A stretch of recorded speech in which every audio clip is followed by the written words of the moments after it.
তো বন্ধুরা স্বাগত জানাই আবার একটি নতুন ভিডিও দেখছেন এবং আমি একটা কথা বলতে চাই, যারা আগে ফর্ম ফিল আপ করেছিলেন অন্নপূর্ণা ভান্ডারে তাদের ম্যাক্সিমাম কিন্তু 2 তারিখ থেকে টাকা আসা চালু হয়ে গেছে। অনেকে টাকা পেয়েছেন, আবার একসাথে অনেকে ফর্ম ফিল আপ করেছিলেন কিন্তু কিছু জনের টাকা এসছে এবং কিছু জনের আসেনি। তো সেই ক্ষেত্রে ঘাবড়ানোর দরকার নেই। যারা আগে সবার প্রথমের দিকে যারা ফর্ম ফিল আপ করেছিলেন তাদের টাকা অলরেডি ঢুকে যাচ্ছে, কিন্তু যারা এখনো অব্দি টাকা পাননি তারা কিভাবে অ্যাপ্লাই করতে পারবেন আজকে আমি অনলাইন ফরম্যাটে আপনাদেরকে বলবো। কিভাবে ওয়েবসাইটে আপনি অ্যাপ্লাই করবেন, কি কি ডকুমেন্টস লাগতে পারে এবং সেটা কিভাবে বাড়িতে বসে আপনি করতে পারবেন, এবং এই ভিডিওর মাধ্যমে আপনাদের পুরো ফুল আপডেট দেবো। আপনি অন্নপূর্ণা ভান্ডারে যদি টাকা এখন অবধি না পেয়ে থাকেন সেটা কিভাবে পাবেন, এবং অনলাইনের মাধ্যমে যদি আপনি অ্যাপ্লাই করেন সেগুলো কিভাবে ডকুমেন্টস লাগবে এবং বাড়িতে বসে আপনি কিভাবে করতে পারবেন, সমস্ত তথ্য আজকে এই ভিডিওতে দেখবো। তাই ভিডিওটা একটু লং হতে পারে, একটু আপনাদেরকে ধৈর্য রাখতে হবে এবং ভিডিওটাকে চেষ্টা করবেন একদম শুরু থেকে এন্ড অবধি দেখার, তবে আপনি ভালো করে বুঝতে পারবেন এবং আপনাকেও কোনো সাইবার ক্যাফ বা কারো সাহায্য লাগবে না। আপনি এই ভিডিওটির মাধ্যমে আরামসে বাড়িতে বসে করতে পারবেন। আরেকটি কথা বলে দিই, এই ফর্ম ফিল আপ করার সময় অনেক সময় হতে পারে সার্ভার ডাউন থাকলে আমাদের ওয়েবসাইট খুলতে একটুখানি সমস্যা হয়। সেখানে আপনি কি করবেন, ভোরবেলা ট্রাই করবেন। চলুন আজকের ভিডিওটি স্টার্ট করা যায়। অবশেষে অন্নপূর্ণা যোজনার জন্য অনলাইন ফর্ম ফিল আপ করার যে পোর্টাল সেটা অ্যাক্টিভ হয়ে গেছে। অনলাইনে তোমরা আবেদনটা করতে পারবে। কিভাবে করবে একদম স্টেপ বাই স্টেপ দেখানো হবে। অফিসিয়াল পেজে ভিজিট করেছি। অফিসিয়াল যে ওয়েবসাইটটা সেটার নাম হচ্ছে socialregistry.wb.gov.in। তোমরা গুগলে সোশ্যাল রেজিস্ট্রি বলে সার্চ করবে, একদম অফিসিয়াল পেজে তোমরা ভিজিট করবে। এখানে দেখো আমি পেজে ভিজিট করেছি, যেখানে family level data collection portal এই অপশনটা তোমাদের শো হবে।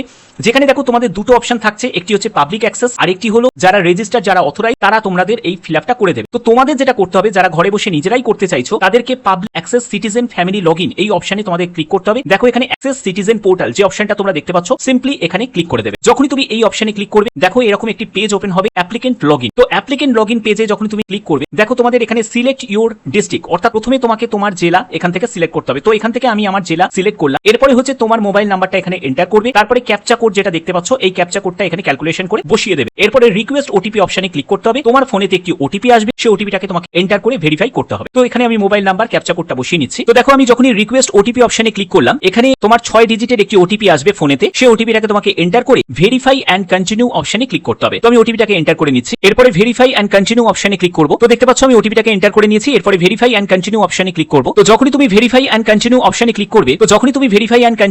ক্লিক করবে দেখতে পাবে যে তোমরা যেরকম অফলাইনে ফর্মটা ফিল আপ করছিলে সেরকমই কিন্তু এখানে কিন্তু অপশন তোমাদের শো হবে, হেড অফ ফ্যামিলি। তারপরে তুমি মেম্বারকে বাড়াতে পারো, অর্থাৎ তোমার পরিবারে যদি 4 জন মেম্বার থাকে, তোমার পরিবারে যদি 5 জন মেম্বার থাকে, যদি তোমার পরিবারে যদি 3 জন মেম্বার থাকে, সেই অনুযায়ী তুমি কিন্তু এখানে অ্যাড মেম্বারে ক্লিক করে তুমি মেম্বার সংখ্যা বাড়াতে পারো। অর্থাৎ তুমি দেখো যতবার তুমি ক্লিক করবে দেখো একজন মেম্বার বেড়ে গেল, আবার ক্লিক করবে 3 জন হয়ে গেল, আবার ক্লিক করবে 4 জন হয়ে গেল, আবার ক্লিক করবে 5 জন হয়ে গেল, আবার ক্লিক করবে 6 জন হয়ে গেল। এইরকম করে কিন্তু তোমরা মেম্বার সংখ্যা বাড়াতে পারো। হতেই পারে তোমার সদস্য সংখ্যা 6 জন আছে, 7 জন আছে, সেই অনুযায়ী তুমি কিন্তু অ্যাড মেম্বার যখনই অপশনে ক্লিক করবে তোমার মেম্বার সংখ্যা বাড়তে থাকবে। ঠিক আছে, ফর্ম ফিল আপ একদম সেম। যারা অফলাইন ফর্ম ফিল আপ দেখেছো, অনলাইন ফর্ম ফিল আপটা একদম সেম ভাবেই তোমরা ফিল আপটা করতে পারবে। ঠিক আছে, কোনো খুব একটা বেশি কিন্তু জটিলতার কোনো ব্যাপার নেই। একই রকমই তোমাদের কিন্তু অপশনগুলো থাকবে, কোনো ডিফারেন্ট কোনো কিছু অপশন তোমাদের থাকবে না যে অফলাইনে আলাদা অনলাইনে আলাদা, তা কিন্তু নয়। ঠিক আছে, প্রথমে যেটা দেখো হেড অফ ফ্যামিলি অর্থাৎ পরিবারের প্রধান। তোমার পরিবারের প্রধান হতে পারে তোমার দাদু, হতে পারে তোমার ঠাকমা, হতে পারে তোমার বাবা, হতে পারে তোমার মা, হতে পারে তুমি নিজেই। ঠিক আছে, অর্থাৎ যে পরিবারের প্রধান তাকেই কিন্তু তোমাকে এখানে রাখতে হবে।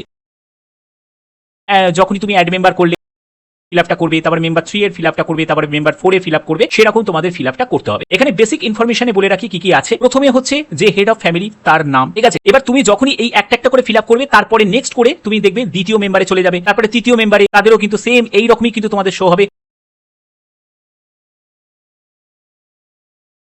পরপর পেজগুলো কিন্তু শো হবে। ওকে, তো এখানে আমি মেম্বারের সংখ্যা কিন্তু আমি বাড়িয়ে নিচ্ছি। তো আমি এখানে তোমাদের মেম্বার আমি 5 জন, মানে হেড অফ ফ্যামিলিকে নিয়ে আমি 5 জন মেম্বার রেখেছি। ঠিক আছে, পরিবারের একজন প্রধান রয়েছে, তারপরে আরেকজন, তারপরে আরেকজন, তারপরে আরেকজন, তারপরে আরেকজন, টোটাল 5 জন হচ্ছে মেম্বার। এরকম পরিবার দিয়ে আমি ফর্মটা তোমাদের ফিল আপটা দেখাচ্ছি, একদম বেসিক। দেখো প্রথমে তোমাকে বেসিক ইনফরমেশনে হেড অফ ফ্যামিলি যিনি পরিবারের প্রধান তার নামটা তোমাকে এখানে টাইপ করতে হবে। তারপরে তার ডেট অফ বার্থটা এখানে টাইপ করতে হবে। ডেট অফ বার্থের জন্য তোমাদের যখনই এই অপশনে ক্লিক করবে এখান থেকে তুমি ডেট অফ বার্থটাকে তুমি এখান থেকে পেয়ে যাবে। তুমি যে হেড অফ ফ্যামিলি তার যে ডেট অফ বার্থ তুমি এখান থেকে সিলেক্ট করে নিতে পারো। তো এখান থেকে আমি যেমন আমি সিলেক্ট করছি। ঠিক আছে, আমি এখানে তোমাদের দেখিয়ে দিচ্ছি কিভাবে তোমাদের ফিল আপটা করতে হবে। তো আমি এখান থেকে সিলেক্টটা করে নিলাম, তো করলাম। ঠিক আছে, তো এরকম। তো দেখো আমি ডেট অফ বার্থটা সিলেক্ট করে নিয়েছি। এরপরে হেড অফ ফ্যামিলি তার নামটা আমি এখানে টাইপ করব। তো তার নামটা আমি টাইপ করছি, তার নামটা আমি এখানে টাইপ করে নিলাম। ঠিক আছে, এবার তার জেন্ডার আমি এখান থেকে টাইপ করব। তো জেন্ডারটা আমি এখান থেকে সিলেক্ট করে নিলাম। এরপরে তার ক্যাটাগরি আমি এখান থেকে ক্যাটাগরিটা সিলেক্ট করেছি, তুমি তোমার ক্যাটাগরি সেটা সিলেক্ট করবে। এরপরে হচ্ছে কন্ট্যাক্ট নাম্বার। অবশ্যই যে কন্ট্যাক্ট নাম্বারটা দেবে সেটা যেন আধারের সাথে লিঙ্ক করা থাকে। তো সেই কন্ট্যাক্ট নাম্বারটা এখানে দেবে। তারপরে হচ্ছে ভোটার কার্ডের ডিটেলস, অর্থাৎ তার এপিক নাম্বার, তার এখানে কনস্টিটিউট অ্যাসেম্বলি পার্ট নাম্বার এখানে কিন্তু দিতে হবে। এবার কনস্টিটিউট অ্যাসেম্বলি পার্ট নাম্বার মানে অংশ নাম্বার কোথায় পাবে? দেখবে ভোটের আগে নির্বাচন কমিশন থেকে তোমাদের একটা স্লিপ দেওয়া হয়েছিল, প্রত্যেকের নামে নামে তোমার পরিবারের সদস্যের কিন্তু একটা করে স্লিপ দেওয়া হয়েছিল। দেখবে সেই ভোটার স্লিপে তোমাদের সেখানে কিন্তু কনস্টিটিউট অ্যাসেম্বলি অংশ নম্বর সব কিন্তু ওখানে লেখা রয়েছে, ঠিক আছে? তো সেখানে থেকে তোমরা পেয়ে যাবে এবং তোমার ভোটার কার্ডের যে নাম্বারটা সেই এপিক নাম্বারটা এখানে টাইপ করবে, ঠিক আছে? তারপরে হচ্ছে তোমার আধার কার্ডের যে নাম্বারটা অবশ্যই তোমাকে এখানে আধার কার্ডের নাম্বারটা লিখতে হবে। তারপরে হচ্ছে তোমার ব্যাংক ডিটেলস, তোমার এখানে ব্যাংক, তুমি এখান থেকে তুমি ব্যাংক সিলেক্ট করতে পারবে। তারপরে দেখো তোমাদের এখানে যখনই তুমি, যেমন এখানে আমি যখনই এসবিআই বলে দেখো এখানে দিচ্ছি, তো এসবিআই বলে আমার এখানে আইএফএসসি কোডটা দেখাচ্ছে এবং এখানে এসবিআই কোন ব্রাঞ্চ সেই ব্রাঞ্চটা আমি এখানে সিলেক্ট করেছি, এসবিআই ব্যাংকের নামটা সিলেক্ট করা হয়ে গেছে এবং অ্যাকাউন্ট নাম্বারটা যখনই তুমি এখানে অ্যাকাউন্ট নাম্বারটা যখনই তুমি ক্লিক করবে তখনই মানে নাম্বারটা যখনই বসাবে তোমাকে কিন্তু সেই ব্যাংকের যে অ্যাকাউন্ট নাম্বার তার জন্য তোমাকে ব্যাংকের পাস বইয়ের তোমাকে ফার্স্ট পেজের যে পিডিএফ বা জেপিজি বা পিএনজি সেই ফরম্যাটেই কিন্তু তোমাকে স্ক্যান করে এখানে আপলোড করতে হবে, ঠিক আছে?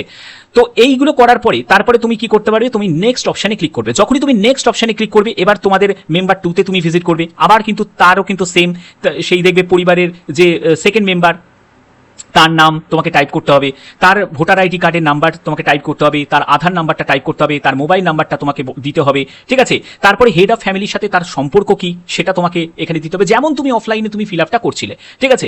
তো এই হচ্ছে তোমাদের মেন ব্যাপার। যখনই তুমি পর স্টেপ বাই স্টেপ এগুলো যখন ফিল আপ করে যখন নেক্সট করে যাবে তারপরেই কিন্তু তোমাদের ডিক্লারেশন কনসেন্ট অপশন তোমাদের শো হবে। তারপরে দেখো রেশন এবং ফুড সাবসিডি, তোমার কত কি সম্পত্তি রয়েছে, অ্যাসেট রয়েছে, ইনকাম কি রয়েছে, ঠিক আছে? কি টাইপের ইনকাম, ডকুমেন্টস, আইডেন্টিটি যে ডকুমেন্টস সেই ডকুমেন্টস, কোনো গভর্নমেন্ট স্কিমের কোনো সুবিধা পাও নাকি, আগে কি সব পেতে সেগুলোর ব্যাপারে তোমার জানতে চাওয়া হচ্ছে।